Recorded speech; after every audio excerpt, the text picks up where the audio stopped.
ہماری ایک بہن نے کومنٹ کیا ہے اقلاب کے قاعدے کے بارے میں کہ ہمیں اقلاب کا قاعدہ یوں سکھایا گیا تھا کہ تنوین اور نون ساکن کی آواز کو میم میں بدل دینا ہے۔ جی ہاں، ایک دفعہ اقلاب کی آپ جو یہاں پر میرے پاس تعریف لکھی ہوئی ہے آپ وہ دیکھ لیجئے کہ اقلاب کہتے کس کو ہیں؟ تنوین یا نون ساکن کے بعد با آئے تو نون کو میم سے بدل کر غنہ اور اخفا کے ساتھ پڑھتے ہیں۔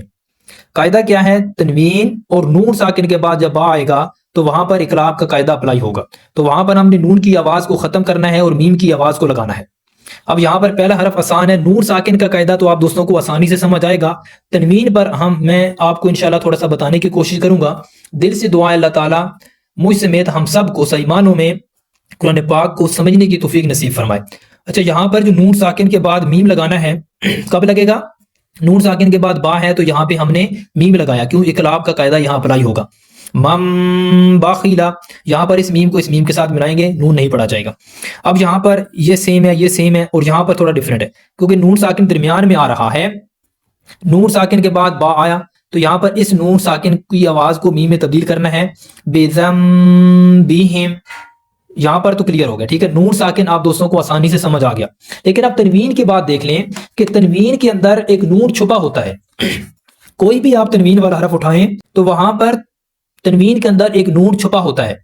عین دو زبر کیا بنے گا؟ ان، تو یہاں پر کیا ہے؟ نون چھپا ہوا ہے۔ تنوین کے اندر جو نون کی آواز چھپی ہوئی ہے اس کو تبدیل کرنا ہے، نہ کہ جس کے اوپر تنوین ہے۔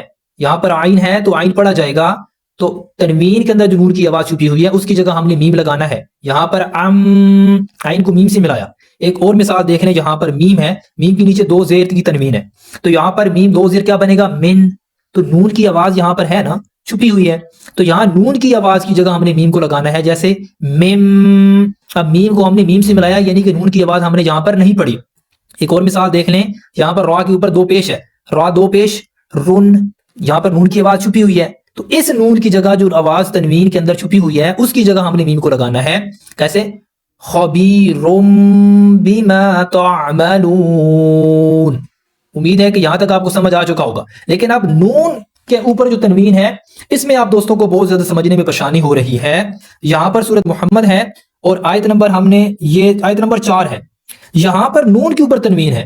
اب نون تو ایک حرف ہے نا، اس کے اوپر تنوین ہے، تو تنوین کے اندر جو آواز نون کی چھپی ہوئی ہے اس آواز کو ختم کر کے ہم نے میم کو لگانا ہے۔ یہاں پر نون ختم نہیں کر دینا، نون کی آواز رہے گی، تنوین کے اندر جو نون کی آواز ہے اس کی جگہ ہم نے میم کو لگانا ہے۔ کیسے پڑھیں گے؟ نم، نون کو میم سے ملایا۔ امید ہے کہ آپ دوستوں کا یہ کانسیپٹ کلیئر ہوا ہوگا، اس کو ایک مرتبہ پورا پڑھ لیتے ہیں۔ فَإِمَّا مَنًّا بَعْدُ، تو یہاں پر امید ہے کہ نون کے اوپر جو تنوین ہے اس کا آپ نے قاعدہ غور سے سننا ہے، دیکھنا ہے کہ تنوین کے اندر نون کی آواز چھپی ہوتی ہے، اس نون کو تبدیل کرنا ہے میم کے اندر، اس کو اقلاب کہتے ہیں۔ اور اقلاب کب ہوگا؟ تنوین اور نون ساکن کے بعد جب با آئے گا تو وہاں پر میم کی آواز لگائیں گے، نون کی آواز تبدیل کریں گے، وہاں میم کی آواز آئے گی۔